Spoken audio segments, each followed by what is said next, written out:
আসসালামু আলাইকুম আরহামতুল্লাহি ওবারাকাতুহ। নাহমাদুহু ওয়া নুসাল্লি আলা রাসূলিল কারীম। সম্মানিত মুসলিম ভাই ও বন্ধুগণ, সামনে আমাদের রমজান মাস আসতেছে। রমজান মাসের প্রস্তুতি আমাদের আগে থেকেই নেওয়া উচিত, এবং কি সামনে রমজান মাস আমরা কিভাবে চলবো এই প্রস্তুতি এখন থেকেই নেওয়া উচিত। আর রমজান মাস খুব বড় বরকতের মাস। এই মাসে কেউ যদি আমল করে দ্বিগুণ সওয়াব আল্লাহ তাআলা আমলনামায় দেন। দেখেন, রমজান মাসে কেউ যদি 5টা কাজ করে তার রোজা আল্লাহ তাআলা হালকা করে দেন। 5টি কাজ হলো: 1 নাম্বার, কেউ যদি মিথ্যা বলে তার রোজা হালকা হয়ে যাবে। 2 নাম্বার, কেউ যদি গীবত করে তার রোজা হালকা হয়ে যাবে। 3 নাম্বার, কেউ যদি চুগলখড়ি করে তার রোজা হালকা হয়ে যাবে।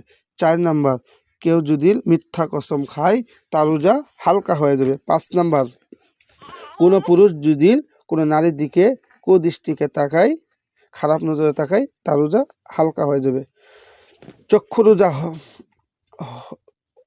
রোজা হলো উহা দ্বারা মন্দ বস্তু না দেখা, নেক কাজের দিকে দৃষ্টি ফিরানো, কোরআন শরীফ ও হাদিস শরীফ দেখিয়া দেখিয়া পড়া। কানের রোজা হলো উহা দ্বারা পাপের কথা, কুকথা না শোনা। আল্লাহ পাক বলেন, রাসূলুল্লাহ সাল্লাল্লাহু আলাইহি ওয়াসাল্লামও বলেন এই কথা, রাসূল আল্লাহ পাকের কথা এবং রাসূল আকরাম সাল্লাল্লাহু আলাইহি ওয়াসাল্লামের কথা শোনা। জিহ্বার রোজা হলো উহা দ্বারা কোনো বেহুদা কথা না বলা, খুব কম কথা বলা, আল্লাহ পাকের জিকির করা। হাতের রোজা হলো উহা দ্বারা কোনো শরিয়াত বিরোধী কোনো পাপের কাজে না করা। পায়ের রোজা হলো এই পা দিয়ে হেঁটে হেঁটে যেন মসজিদে যেতে পারি এবং কি তালিমে যেতে পারি, পা দিয়ে হেঁটে হেঁটে কি ভালো কাজগুলো যেন করতে পারি, এটি হলো পায়ের রোজা। সমস্ত শরীরের রোজা হলো শরীরকে আল্লাহর রাস্তায় উৎসর্গ করে দেওয়া। আমার পুরা শরীর, আমার পুরা জীবন আমি আল্লাহর রাস্তায় দান করে মানে উৎসর্গ করে দিলাম এটি হলো পুরা শরীরের রোজা। আল্লাহ এক, নবী এক, কোরআন এক, কালিমা এক, মানবতা এক।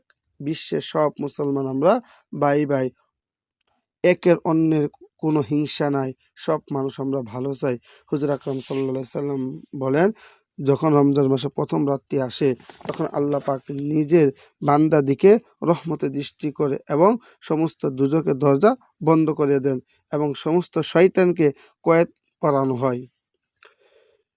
আল্লাহ রব্বুল আলামিন ফেরেশতা রেদওয়ানকে বলে, আল্লাহ পাক বলেন, আমার রোজাদার বান্দার জন্য তুমি বেহেশতে সাজাও, রমজান মাস শেষ না হওয়া পর্যন্ত উহা দরজা বন্ধ করিও না। আবার জাহান্নামে ফেরেশতাদেরকে ফেরেশতা মালিককে বলে, হে মালিক, তুমি জাহান্নামে দরজা বন্ধ করে দাও, কেননা আমার যে পর্যন্ত রমজান শেষ না হব এই পর্যন্ত তুমি আর জাহান্নামের দরজা খুলবে না। তাহলে কি বললাম, রমজান মাসে আল্লাহ রাব্বুল আলামিন দেখেন আমাদের কত বড় নিয়ামত দান করেছেন। জাহান্নামের দরজা বন্ধ করে দিচ্ছেন এবং কি জান্নাতের দরজা খুলে দিচ্ছেন। পুরা 30টা দিন আল্লাহ রাব্বুল আলামিন কি করছেন, বান্দার জন্য জাহান্নামের দরজা একদম তালা লাগাই দিতে বলছেন। আমাদের নবী করিম সাল্লাল্লাহু আলাইহি সাল্লাম আরো বলেন, মানুষ যদি জানতো যে রমজান মাস কত বড় নিয়ামত, তবে সারাটা বছর রমজান থাকার জন্য আকাঙ্ক্ষা করিত। পবিত্র রমজান মাসের জন্য বেহেশত সুঘ্রাণ বাহির হইতে থাকে। যখন রমজান মাসে প্রথম রাত্রি আসে তখন আরশের নিচে হইতে একটি সুমধু বাতাস বাহিরে থাকে, উহার প্রভাতে বেহেশতের পাতা, ফুল, কলি সব দুলতে থাকে। এমনকি এক মন মুগ্ন করা হৃদয়ে গলার সুর বাহির হতে থাকে, সুবহানাল্লাহ। তখন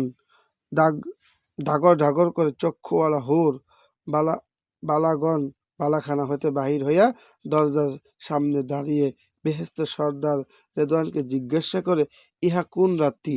তিনি বলেন, ইহা হলো রমজান মাসে প্রথম রাত্রি। সুবহানাল্লাহ। হুজুর আকরাম সাল্লাল্লাহু আলাইহি সাল্লাম তার উম্মতের জন্য আজও বেহেশতের সমস্ত দরজা খুলিয়ে দেওয়া হয়েছে এবং জাহান্নামের সমস্ত দরজা বন্ধ করে দেওয়া হয়েছে এবং সমস্ত শয়তানকে শিকল দ্বারা বান্ধিয়া রাখা হয়েছে। আল্লাহ রাব্বুল আলামিন কোরআন শরীফের ভিতরে বলেন, শাহরু রমাদান আল্লাযী উনজিলা ফিহিল কুরআন। রমজান মাসে সেই মুবারক মাস যে মাসে কোরআন শরীফ নাজিল হয়েছে। আল্লাহ তাআলা আমাদেরকে সকলকে এই রমজান মাসে আমল করা, সকলকে তৌফিক দান করুক। যে কথাগুলো বললাম এ কথার উপরে সকলকে আমল করা এবং কি মানা আল্লাহ তাআলা আমাদের সকলকে তৌফিক দান করুন। সকলে বলেন আমিন। আসসালামু আলাইকুম ওয়া রাহমাতুল্লাহি ওয়া বারাকাতুহু।